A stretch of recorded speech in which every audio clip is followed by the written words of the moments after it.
여보, 이제 우리는 어떻게 해야 해요? 정말 다 끝난 것 같아요. 여보, 우리 그냥 여기서 죽을까? 아내의 목소리는 눅눅한 시멘트 벽에 스며들다 힘없이 바닥으로 떨어졌습니다. 칠흑 같은 어둠 속에서 유일하게 빛나던 낡은 스마트폰 액정이 꺼지자 방 안은 다시 깊은 침묵과 절망으로 가득 찼습니다.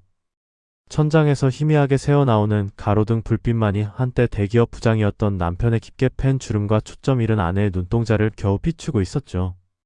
찬 기운이 뼛속까지 스며드는 겨울밤, 보일러를 틀 돈이 없어 두꺼운 외투를 껴입은 채 나란히 누운 노부부의 대화라고는 믿기 힘든 이야기였습니다. 남편은 아무 대답도 하지 못했습니다. 대신 꺽꺽거리는 차마 소리가 되지 못한 울음을 삼킬 뿐이었습니다.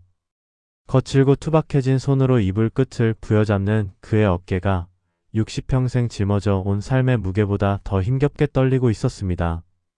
이곳은 서울의 한 구석, 햇빛 한 줌 제대로 들지 않는 반지하 월세방입니다. 보증금 500만원에 월세 30만원. 한때 강남의 30억짜리 재건축 아파트 주인이 될 거라 믿었던 부부의 새로운 보금자리였죠. 벽지를 비집고 피어난 건풀은 곰팡이에서는 시큼한 냄새가 진동했고 밤마다 어디선가 스멀스멀 기어나오는 벌레들은 이제 익숙한 동거인이 되었습니다. 평생을 바쳐 모은 퇴직금과 마지막 남은 집까지 담보 잡아 영혼까지 끌어모았던 15억 원. 그 돈은 이제 흔적도 없이 사라졌습니다. 남은 것은 눈덩이처럼 불어난 억대의 빚과 서로의 얼굴에 새겨진 깊은 절망뿐입니다. 불과 2년 전만 해도 은퇴 후에 안락한 삶을 꿈꾸며 행복한 고민에 빠져있던 평범한 중산층 부부였습니다. 대체 이들에게 무슨 일이 있었던 걸까요? 오늘 이야기는 남의 이야기가 아닐지도 모릅니다. 평생 모은 노후 자금을 한순간에 잃고 싶지 않다면 오늘 영상이 당신과 당신의 가정을 지키는 중요한 경고등이 되어줄 겁니다. 내가 다 잘못했어. 나 같은 놈 믿고 평생 고생만 한 당신한테 정말 면목이 없구려. 한참 만에 남편이 겨우 입을 뗐습니다. 목소리는 심하게 잠겨 있었고 단어 하나하나가 쇳덩이처럼 무겁게 흘러나왔습니다. 아내는 돌아눕지도 않은 채 차가운 벽을 향해 쏘아 붙였습니다. 이제 와서 그 말이 무슨 소용 있어요. 당신이 부동산 전문가 말만 듣고 눈이 벌게져서 계약서에 도장 찍을 때 내가 말렸잖아요. 우리 분수에 맞지 않는다고, 너무 위험하다고. 그때 내 말만 들었어도 우리가 이 곰팡이 소굴에서 이러고 있지는 않을 거 아니에요. 날카로운 원망이 섞인 말이었지만 그 끝은 가늘게 떨리고 있었습니다. 남편의 어깨가 더욱 움츠러들었습니다. 틀린 말이 하나도 없었기 때문입니다. 모든 것은 자신의 과욕과 섣부른 판단이 불러온 재앙이었습니다. 아내의 원망 섞인 목소리 뒤에는 무너져 내린 남편에 대한 안타까움과 연민이 숨어 있다는 것을 알기에 더욱 가슴이 미어졌습니다. 두 사람은 말없이 낡은 팝상에 마주 앉았습니다. 저녁 식사라고는 멀건 김치찌개에 밥 한 덩이가 전부였습니다. 남편은 숟가락을 들지 못하고 그저 밥그릇 위로 피어오르다 차가운 공기 속으로 사라지는 김만 멍하니 바라보았습니다. 마치 신기루처럼 사라져버린 자신의 꿈처럼 말입니다. 그의 시선이 방 한쪽 구석에 놓인 낡은 액자로 향했습니다. 액자 속에는 몇 해 전 아직 희망에 부풀어 있던 부부가 활짝 웃고 있었습니다.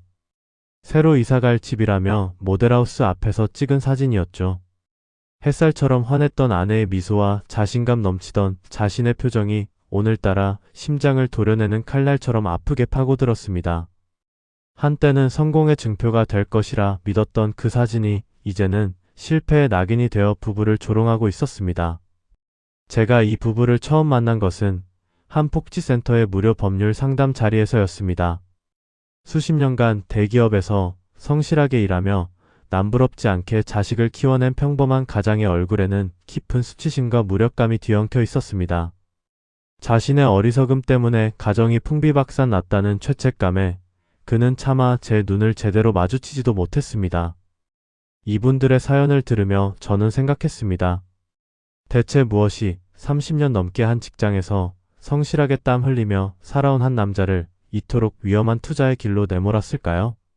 무엇이 평범했던 한 가정을 이토록 처참하게 무너뜨렸을까요?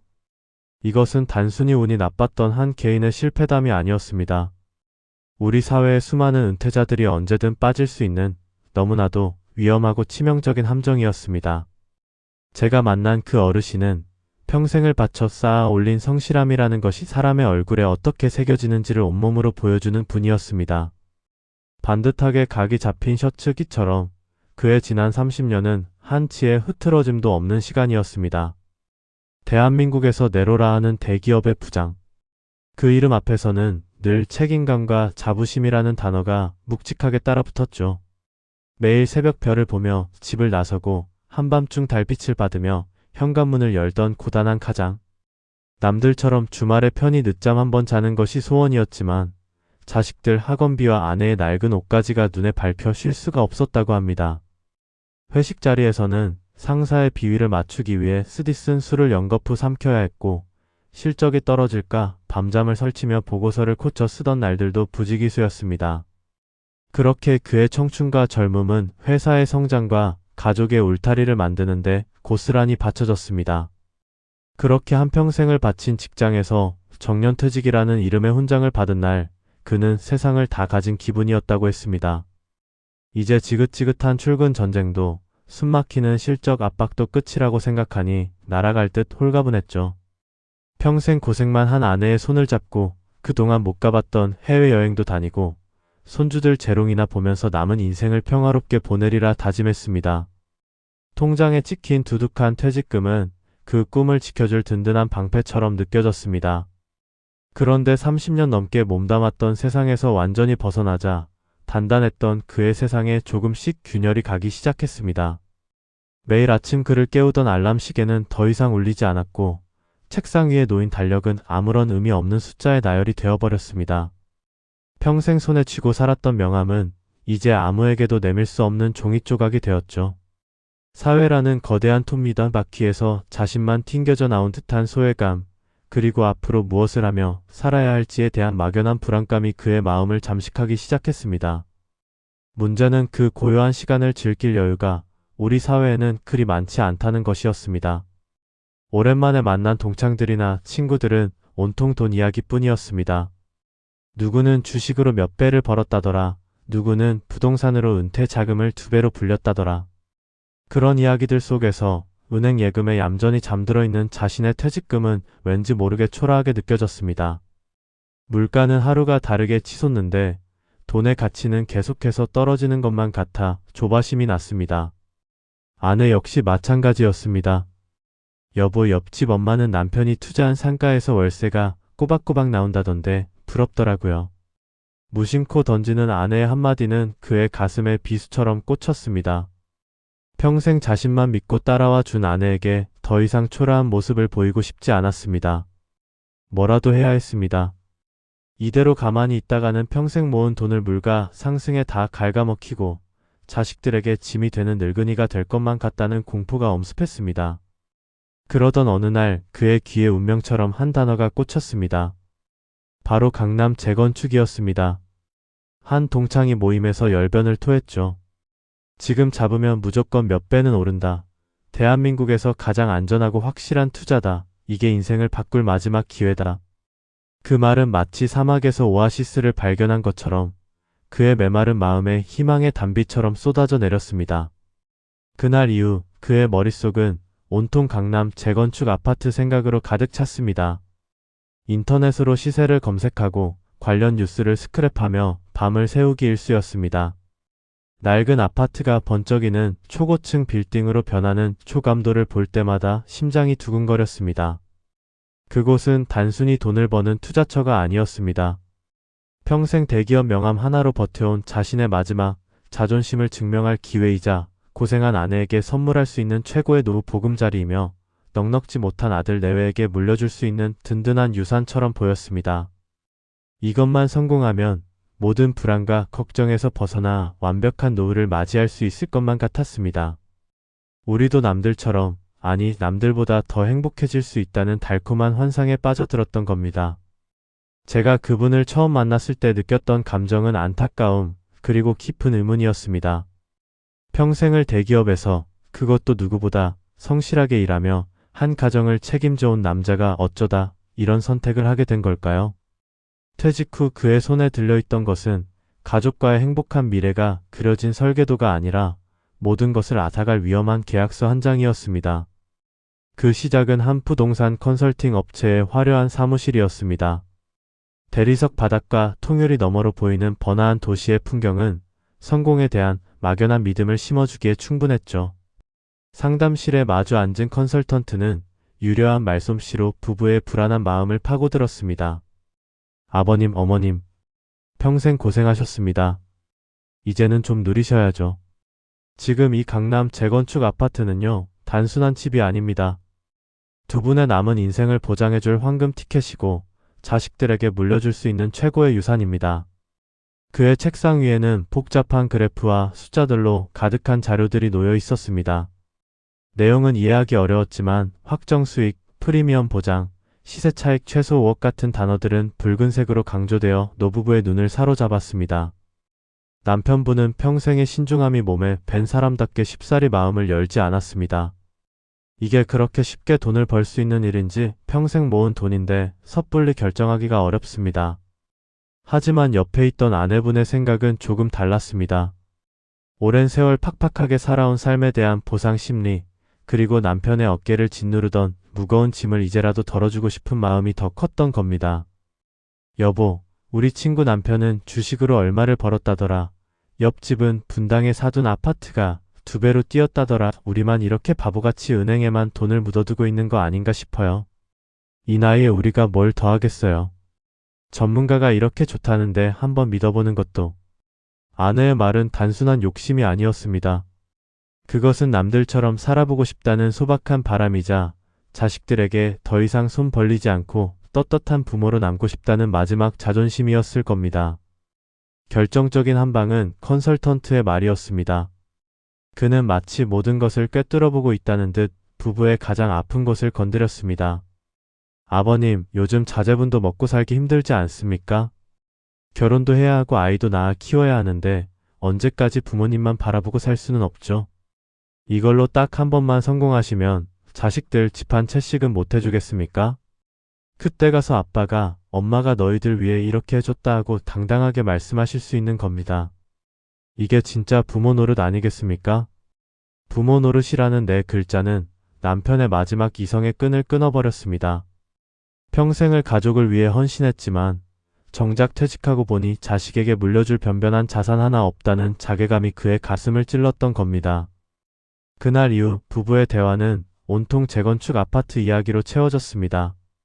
밤이 되면 잠 못 이루고 천장을 보며 미래의 아파트 평면도를 머릿속에 그렸습니다. 안방은 우리가 쓰고 작은 방은 손주들이 오면 쓰게 꾸며줘야지. 베란다에는 당신 좋아하는 화초를 가득 키우자 같은 달콤한 상상들이 불안감을 조금씩 밀어냈습니다. 결국 결심을 굳힌 남편은 다음날 은행으로 향했습니다. 30년 넘게 아들, 딸 학자금처럼 소중하게 부어온 퇴직연금을 해지하고 지금 살고 있는 집을 담보로 받을 수 있는 최대치의 대출을 신청했습니다. 창구 직원이 몇 번이나 위험성을 경고했지만 그의 귀에는 들리지 않았습니다. 장밋빛 미래에 대한 확신이 모든 경고음을 지워버린 것이죠.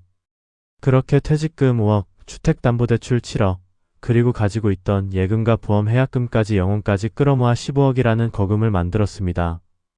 평생 만져본 적 없는 큰 돈이었지만 이상하게 두렵지 않았습니다. 오히려 이 돈이 곧 2배, 3배가 되어 돌아올 것이라는 벅찬 기대감에 가슴이 뛰었죠. 며칠 뒤 부부는 부동산 컨설턴트와 함께 계약서에 도장을 찍었습니다. 잉크가 마르기도 전에 컨설턴트는 환하게 웃으며 악수를 청했습니다. 축하드립니다, 사모님, 사장님. 이제 강남 입성이십니다. 몇 년 뒤에 저한테 고맙다고 식사 한번 거하게 사셔야 합니다. 집으로 돌아오는 길 부부는 말없이 서로의 손을 꼭 잡았습니다. 남편은 아내의 주름진 손을 보며 미안함과 안도감이 섞인 목소리로 말했습니다. 여보, 당신 평생 고생만 시켰는데 이제 곧 저기 저 불빛들 중 가장 밝은 곳에서 살게 해줄게. 조금만 기다려. 아내는 말없이 고개를 끄덕이며 남편의 어깨에 기댔습니다. 그 순간만큼은 세상의 모든 것을 다 가진 것처럼 행복했습니다. 그들은 자신들이 사들인 것이 단순히 낡은 아파트의 입주권이 아니라 고생한 세월에 대한 보상이자 행복한 노후를 보장하는 증표라고 굳게 믿었습니다. 하지만 그들이 사들인 것은 꿈이 아니었습니다. 평생을 바쳐 쌓아 올린 모든 것을 단숨에 무너뜨릴 거대한 빚의 서막일 뿐이었습니다. 장밋빛 미래는 손에 잡힐 듯 했습니다. 은퇴한 남편과 아내는 주말마다 아직 터만 닦이고 있는 재건축 현장 주변을 산책하는 것이 새로운 일과가 되었죠. 뽀얀 먼지가 날리는 공사장 가림막 너머로 부부는 자신들의 마지막 보금자리가 될 아파트의 모습을 마음속으로 그리고 또 그렸습니다. 30년 넘게 살아온 낡은 빌라를 떠나 볕이 잘 드는 깨끗한 새 아파트에서 손주들과 함께 웃음꽃을 피우는 모습. 그 달콤한 상상 하나만으로도 고된 세월의 피로가 모두 씻겨 나가는 듯 했습니다. 남편은 아내의 어깨를 감싸며 말했죠. 여보, 저기 15층쯤이 우리 집이 될 거야. 거실 창으로 사계절이 변하는 걸 볼 수 있겠지. 당신이 좋아하는 꽃나무도 실컷 심고. 아내는 가만히 고개를 끄덕이며 남편의 팔을 기댔습니다. 남편의 저 자신감 넘치는 목소리가, 그 든든한 어깨가 세상 그 어떤 것보다 확실한 보증수표처럼 느껴졌습니다. 하지만 그 견고해 보였던 믿음의 성에 아주 작은 균열이 생기기 시작한 것은 정말 순식간이었습니다. 처음에는 그저 스쳐 지나가는 뉴스 중 하나라고 생각했습니다.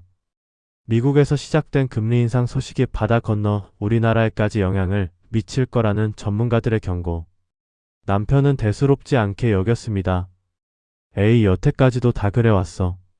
오르다가도 다시 내리고 별일 없을 거야. 그렇게 스스로를 그리고 불안해하는 아내를 다독였습니다. 평생 은행 예적금만 알고 살았던 부부에게 변동금리 대출의 칼날이 얼마나 차갑고 예리한 것인지 그때는 미처 알지 못했습니다. 첫 번째 이자 납부 고지서가 날아왔을 때 부부는 고개를 갸웃했습니다. 생각했던 것보다 몇십만 원이 더 붙어 있었기 때문입니다. 하지만 그 정도는 감당할 수 있는 수준이었습니다. 문제는 그 다음 달 그리고 또 그 다음 달이었습니다. 금리는 마치 곱비 풀린 망아지처럼 쉼없이 치솟았고 매달 통장에서 빠져나가는 이자는 눈덩이처럼 불어났습니다. 이제는 웃어넘길 수 있는 수준이 아니었습니다. 생활비를 줄이고 아껴두었던 비상금까지 꺼내 써야 했습니다. 아내가 걱정스러운 얼굴로 물었습니다. 여보, 이자가 지난달보다 훨씬 많이 나왔는데 괜찮은 거 맞아요? 이러다가 우리 어떡해요? 남편은 애써 태연한 척했지만 목소리는 이미 미세하게 떨리고 있었습니다. 괜찮아, 괜찮아. 곧 안정될 거야. 다들 이 정도는 겪는 일이야. 하지만 그의 밤은 더 이상 편안하지 않았습니다.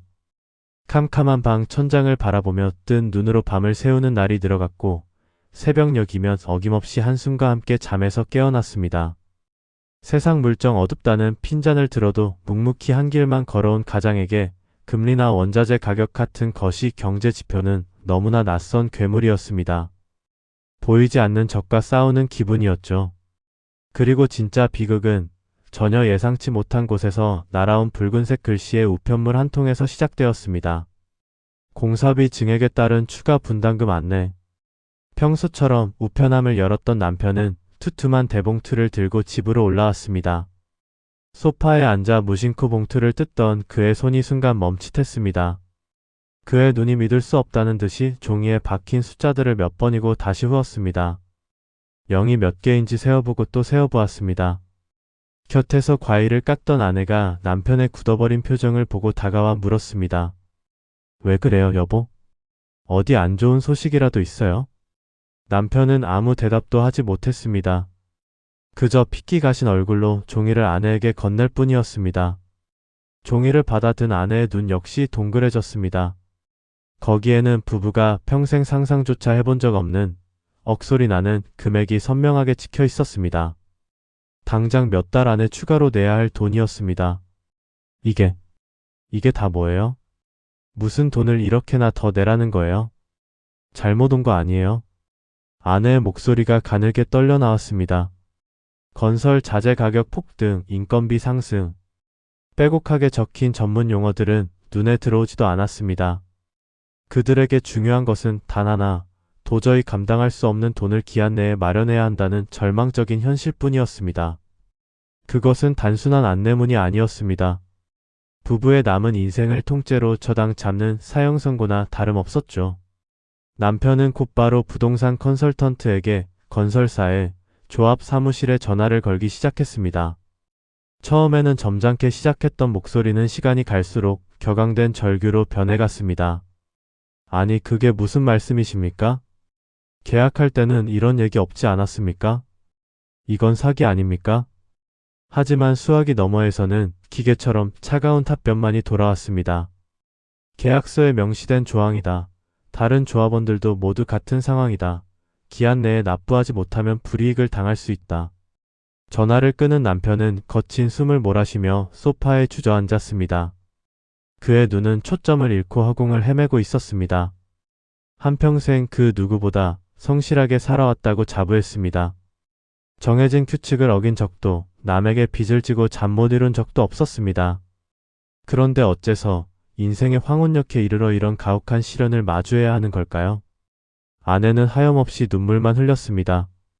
한때 희망의 상징이었던 아파트 조감도는 이제 거실 한 구석에서 부부를 조롱하는 흉물처럼 보였습니다. 따스한 햇살이 쏟아져 들어오던 그들의 꿈의 거실은 이제 한 치 앞도 보이지 않는 칠흑 같은 어둠으로 가득 차 있었습니다. 추락은 정말 한순간이었습니다. 끝나지 않을 것만 같은 악재의 시작이었습니다. 시간은 부부의 편이 아니었습니다. 매달 수백만 원씩 통장에서 빠져나가는 대출 이자는 마치 밑 빠진 독에 물 붓기와 같았죠. 처음 몇 달은 어떻게든 버텼습니다. 평생 모은 예금을 깨고 보험까지 해약하며 막아보려 했지만 그건 그저 파도를 손으로 막으려는 것과 같은 무모한 일이었습니다. 은행의 톡촉 전화는 아침과 저녁을 가리지 않고 부부를 괴롭혔습니다. 점잖던 목소리의 은행원은 어느새 감정 없는 기계처럼 변해 있었습니다. 이번 달까지 이자가 입금되지 않으면 저희는 절차대로 진행할 수밖에 없습니다. 그 절차라는 것이 무엇을 의미하는지 평생을 성실하게 살아온 노신사는 너무나도 잘 알고 있었습니다. 결국 그날이 오고야 말았죠. 우편함에 꽂힌 붉은색 글씨의 등기우편.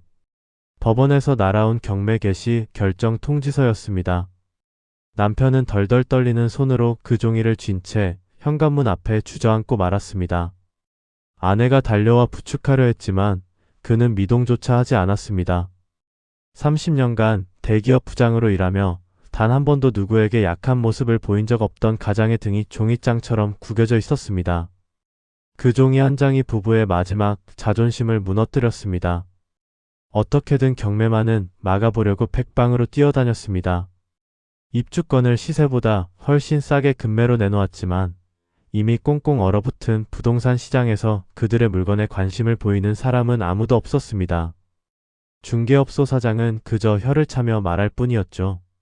사장님, 지금은 누구도 집 살 생각을 안 해요. 금리가 이렇게 높은데 누가 빚내서 집을 사겠어요.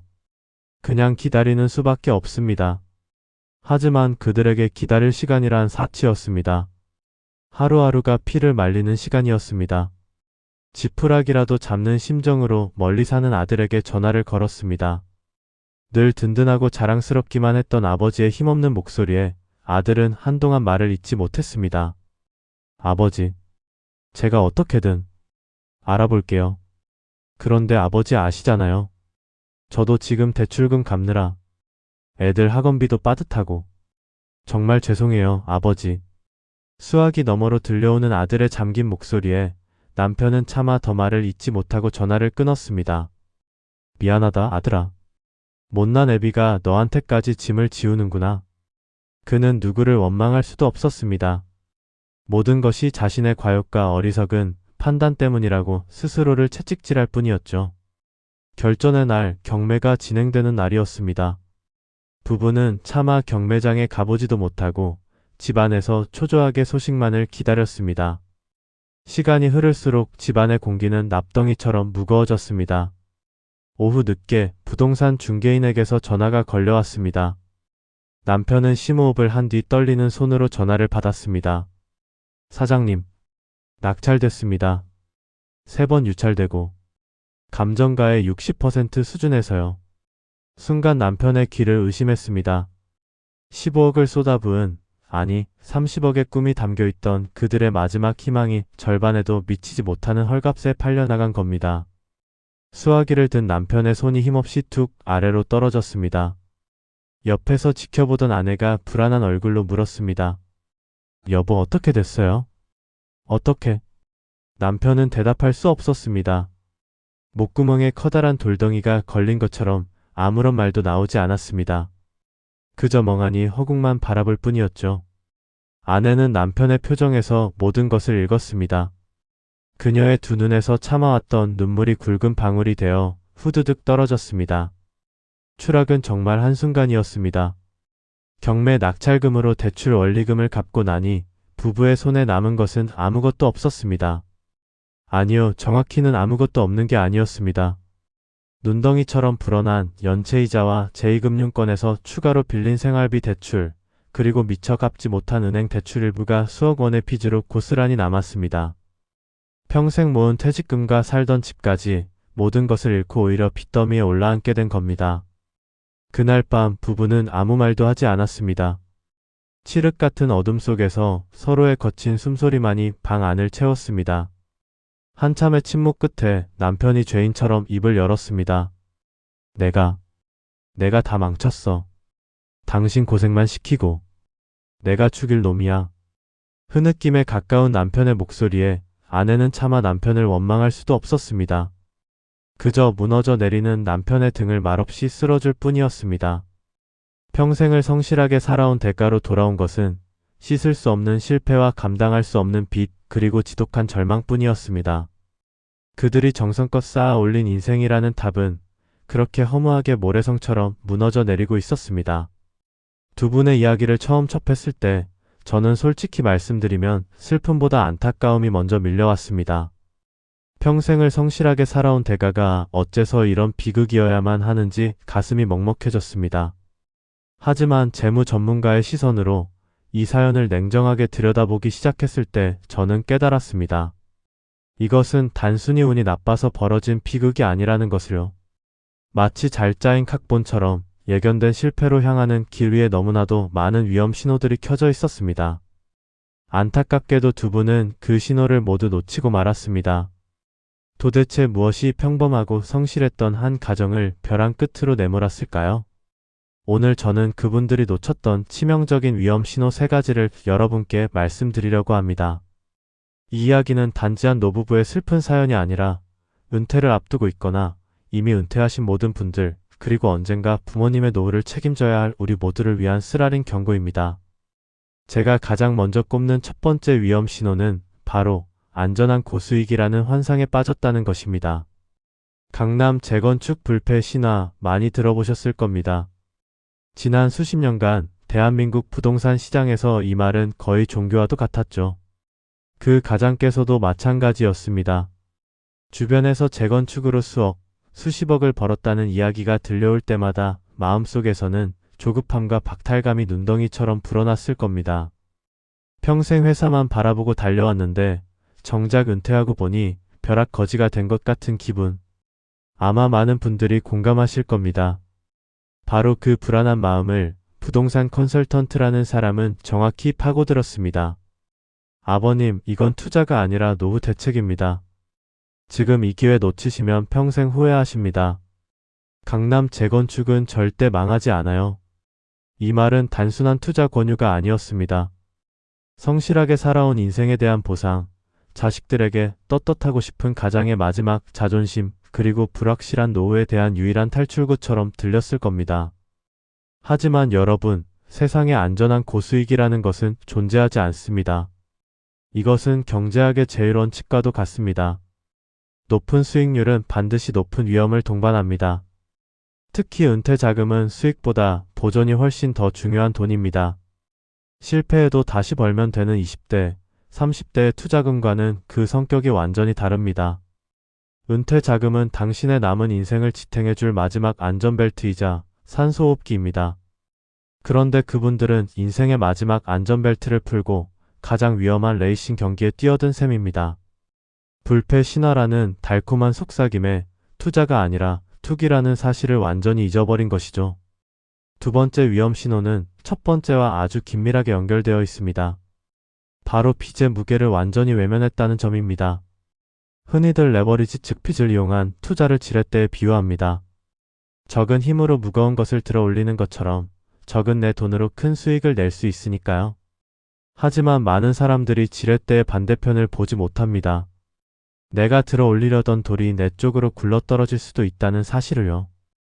그 가장께서 영혼까지 끌어모았다는 15억. 그 돈은 평생 일해 받은 퇴직금, 유일한 보금자리였던 집을 담보로 받은 대출금, 그리고 노후 비상금까지 합쳐진 돈이었습니다. 자기 자본보다 빚이 훨씬 더 많은 구조였죠. 아마 투자를 결정할 당시에는 금리가 낮았을 겁니다. 매달 내는 이자 정도는 충분히 감당할 수 있다고 계산했겠죠. 하지만 그 계산에는 만약 금리가 오른다면? 이라는 가장 중요한 가정이 빠져 있었습니다. 은퇴자에게 빚은, 특히 변동금리 대출은 목에 칼을 대고 외줄타기를 하는 것과 같습니다. 매달 들어오는 월급이 없는 상태에서 금리가 1%만 올라도 이자 부담은 수십, 수백만 원씩 늘어납니다. 버틸 수 있는 힘이 없습니다.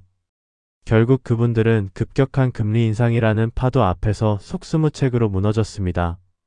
빚은 더 이상 달콤한 지렛대가 아니라 부부의 목을 조여오는 차가운 족쇄가 되어버린 겁니다. 상승장에서는 모두가 레버리지의 마법을 이야기하지만 하락장이 오면 빚은 가장 먼저 당신의 삶을 파괴하는 흉기로 돌변한다는 사실을 너무나도 비싼 값을 치르고서야 깨닫게 된 것입니다. 마지막 세 번째 위험 신호, 저는 이것이 가장 치명적이었다고 생각합니다. 바로 출구 전략의 부재입니다. 모든 투자에는 시작만큼이나 끝이 중요합니다. 언제 어떤 상황에서 이 투자를 끝낼 것인가? 즉, 손절매를 포함한 출구 전략이 반드시 있어야 합니다. 하지만 두 분의 계획 속에는 오직 장밋빛 미래, 성공이라는 단 하나의 시나리오만 존재했습니다. 만약 공사가 지연되면 어떡하지? 만약 추가 분담금이 예상보다 훨씬 많이 나오면 어떡하지? 만약 부동산 경기가 급격하게 꺾이면 어떡하지? 이 만약이라는 질문을 단 한 번이라도 스스로에게 던져보았다면 결과는 달라졌을지도 모릅니다. 하지만 그들은 설마 그런 일이 생기겠어? 라는 막연한 낙관론에 기댔습니다. 모든 것을 다 걸었기 때문에 오히려 뒤를 돌아볼 수 없게 된 것입니다. 손실이 눈덩이처럼 불어나기 시작했을 때 그들은 본전을 찾아야 한다는 생각에 사로잡혀 더 깊은 늪으로 걸어 들어갔습니다. 손해를 보고서라도 입주권을 팔고 빠져나올 수 있었던 몇 번의 기회가 있었지만 조금만 더 버티면 오를 거야 라는 희망 고문에 스스로를 가두었습니다. 결국 마지막 선택지였던 경매로 모든 것을 헐값에 넘기기 전까지 그들은 스스로 출구의 문을 닫아버렸습니다. 이것은 투자가 아니라 전 재산을 건 도박이었고 도박에는 출구 전략이란 존재하지 않기 때문입니다. 결국 이 모든 비극은 탐욕과 불안, 그리고 무지가 만들어낸 합작품이었습니다. 남들처럼 살고 싶다는 소박한 꿈이 어떻게 한 가정을 지옥으로 이끄는 급행열차가 될 수 있는지 우리는 이 사연을 통해 똑똑히 봐야 합니다. 아마 이 이야기를 듣는 많은 분들이 가슴이 답답하고 숨이 막히는 것 같으실 겁니다. 평생을 바쳐 쌓아 올린 모든 것이 한순간에 사라지는 절망, 그 끝이 보이지 않는 터널에 갇힌 듯한 막막함은 겪어보지 않은 사람은 감히 상상하기 어려울 테니까요. 정말 이대로 끝인 걸까요? 모든 것을 잃어버린 이 부부에게는 이제 아무런 희망도 남아있지 않은 걸까요? 아닙니다. 모든 것이 무너져 내린 잿더미 속에서도 다시 시작할 길은 분명히 존재합니다. 지금부터 제가 말씀드릴 세 가지 방법은 어쩌면 이 부부뿐만 아니라 인생의 가장 혹독한 겨울을 보내고 있는 누군가에게 작은 불씨가 되어줄 수 있을지도 모릅니다. 첫 번째 방법은 빚의 굴레에서 벗어날 수 있는 법적인 비상탈출구, 바로 개인회생 제도를 활용하는 것입니다. 많은 분들이 빚이라는 단어 앞에 그리고 회생이나 파산이라는 제도 앞에 먼저 주저하십니다. 평생을 성실하게 살아온 자신에게 붙는 실패자라는 낙인처럼 느껴지기 때문이죠. 하지만 이것은 실패의 증거가 아니라 새로운 시작을 위해 주어진 합법적인 권리이자 기회입니다. 마치 큰 수술을 통해 병든 부위를 도려내고 새살이 돋게 하는 것과 같습니다. 개인회생은 소득이 있는 사람이 3년에서 5년 동안 법원이 정해준 일정 금액을 꾸준히 갚아나가면 나머지 빚은 모두 탕감해주는 제도입니다. 이 부부의 경우 남편분께서가 아직 건강하시고 경비나 단순 노무 같은 일을 시작하실 수 있다면 최저 생계비를 제외한 소득으로 일부를 변제하고 수억 원에 달하는 나머지 빚의 압박에서 벗어날 수 있습니다. 당장의 이자 폭탄을 멈추고 톡촉 전화의 공포에서 해방되는 것만으로도 부부는 최소한의 인간다운 삶을 고민할 숨 쉴 틈을 얻게 됩니다. 이것은 도망치는 것이 아니라 다시 싸우기 위해 잠시 전략적으로 후퇴하는 용기 있는 선택입니다. 두 번째 방법은 내가 낸 세금이 나를 지켜주는 사회 안전망을 적극적으로 찾는 것입니다. 평생 남에게 아쉬운 소리 한 번 안 하고 성실하게 살아오신 분들일수록 국가의 도움을 받는 것을 부끄럽게 생각하는 경향이 있습니다. 하지만 이것은 부끄러운 일이 아닙니다. 국민으로서 당연히 누려야 할 권리이자 넘어진 사람을 다시 일으켜 세우기 위한 우리 사회의 약속입니다. 당장 이 부부에게는 지낼 곳이 필요합니다. 주민센터에 방문해 주거급여를 신청하면 소득 수준에 따라 월세의 상당 부분을 지원받을 수 있습니다. 또한 기초생활보장제도를 통해 생계급여를 신청하면 최소한의 생활을 유지할 식료품비와 공과금을 해결할 수 있습니다. 65세가 넘으셨으니 기초연금도 당연히 받으실 수 있고요. 처음에는 동사무소 문턱을 넘는 것 자체가 죽기보다 싫을 수 있습니다. 하지만 그 용기 한 걸음이 차가운 반지하 방의 온기를 더하고 텅 빈 쌀떡을 채울 수 있습니다. 이것은 동정이 아니라 당신이 평생 이 사회에 기여한 것에 대한 정당한 보상입니다. 그리고 마지막 세 번째 방법은 어쩌면 가장 중요하고 근본적인 해결책일지도 모릅니다. 그것은 바로 무너진 관계와 마음을 회복하는 것입니다. 돈을 잃는 것보다 더 무서운 것은 사람을 잃고 나 자신에 대한 믿음을 잃는 것입니다. 당신만 아니었으면 당신 욕심 때문에 내 인생이 이렇게 망가졌어. 차가운 방에서 서로를 향한 원망과 핥히는 말들이 오갔을 겁니다. 평생의 동반자가 한순간에 원수처럼 느껴지고 거울 속의 자신은 한없이 초라하고 무능하게 보였을 테죠. 하지만 이 지옥에서 벗어나는 길은 결국 서로의 손을 다시 맞잡는 것에서 시작됩니다. 남편은 아내에게 무릎 꿇고 용서를 구해야 합니다. 여보, 정말 미안해요. 내가 너무 어리석었어. 당신까지 이 고생을 시키는 내가 죽일 놈이야. 아내 역시 남편의 지친 어깨를 감싸 안아주어야 합니다. 아니에요. 어떻게 당신 혼자만의 탓이겠어요. 좋은 집에 살고 싶었던 건 나도 마찬가지였잖아요. 우리 이제부터라도 다시 시작해봐요. 괜찮아요, 여보. 30억짜리 아파트가 행복의 전부가 아니었다는 것을, 서로의 온기만이 진짜 재산이었다는 것을 뼈아프게 깨닫는 과정입니다. 아들의 작은 가정을 보며 부담을 주기 싫어 연락조차 끊었던 부모는 이제 아들에게 먼저 전화를 걸어 솔직하게 상황을 털어놓고 도움을 청할 용기가 필요합니다. 아들 역시 부모님의 실패를 비난하는 대신 따뜻한 밥 한 끼라도 함께 나누며 무너진 부모님의 마음을 일으켜 세워드려야 합니다. 물론 하루아침에 모든 것이 해결되지는 않을 겁니다. 하지만 가장 깊은 어둠 속에서야 비로소 작은 빛이 얼마나 소중한지 알 수 있는 법입니다. 차가운 반지하 방에서도 서로의 손을 잡고 온기를 나눌 수 있다면 그곳은 더 이상 지옥이 아닐 겁니다. 이 부부에게 진정으로 필요한 것은 포기하지 않는 용기, 그리고 서로를 향한 변치 않는 믿음일 것입니다. 상담을 마치고 돌아오는 길에 저는 한참 동안 그 두 분의 얼굴을 잊을 수가 없었습니다. 평생을 성실함이라는 갑옷 하나로 버텨온 한 남자의 무너진 어깨, 그리고 그런 남편을 바라보며 조용히 눈물만 삼키던 아내의 지친 눈빛을 말입니다. 반지하의 서늘한 공기 속에서 제가 본 것은 단순히 돈을 잃은 사람들의 모습이 아니었습니다. 그것은 한평생 서로를 의지하며 쌓아 올린 삶의 자부심과 존엄성이 한순간의 잘못된 선택으로 어떻게 부서져 내리는지에 대한 생생한 기록이었습니다.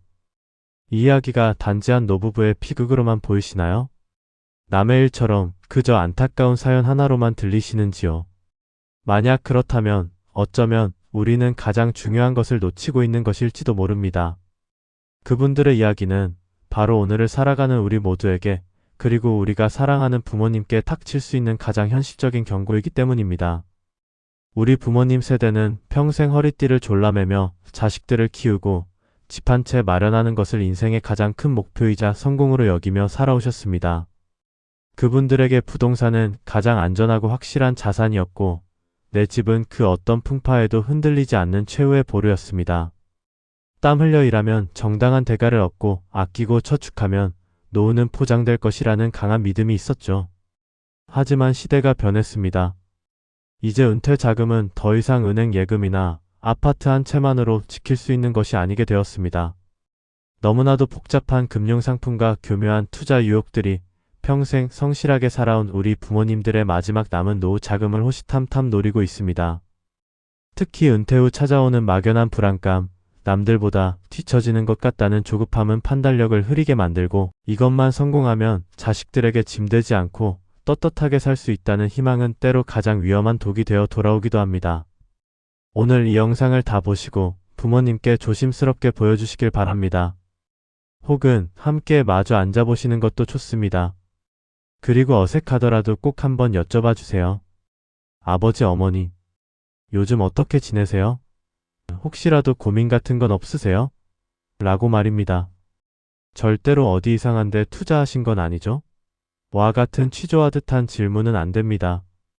그저 따뜻한 대화를 시작하는 것, 그것만으로도 충분합니다. 많은 부모님들은 자식에게 짐이 되기 싫어서 혹은 평생 지켜온 가장으로서의 권위가 무너질까 두려워서 힘든 속내를 털어놓지 못하는 경우가 많습니다. 내가 알아서 할게. 너희는 너희 인생이나 잘 살아라 하시면서도 밤에는 홀로 불어나는 대출 이자와 막막한 미래 때문에 잠 못 이루고 계실지도 모릅니다.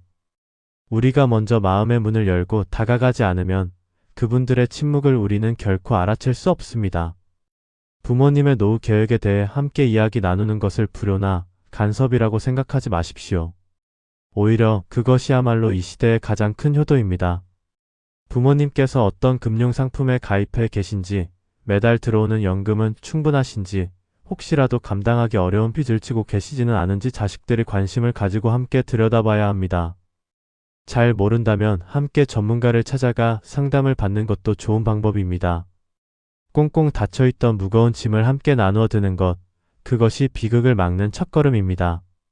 우리는 흔히 부모님께 좋은 집, 비싼 차, 현금을 물려받는 것을 유산이라고 생각합니다.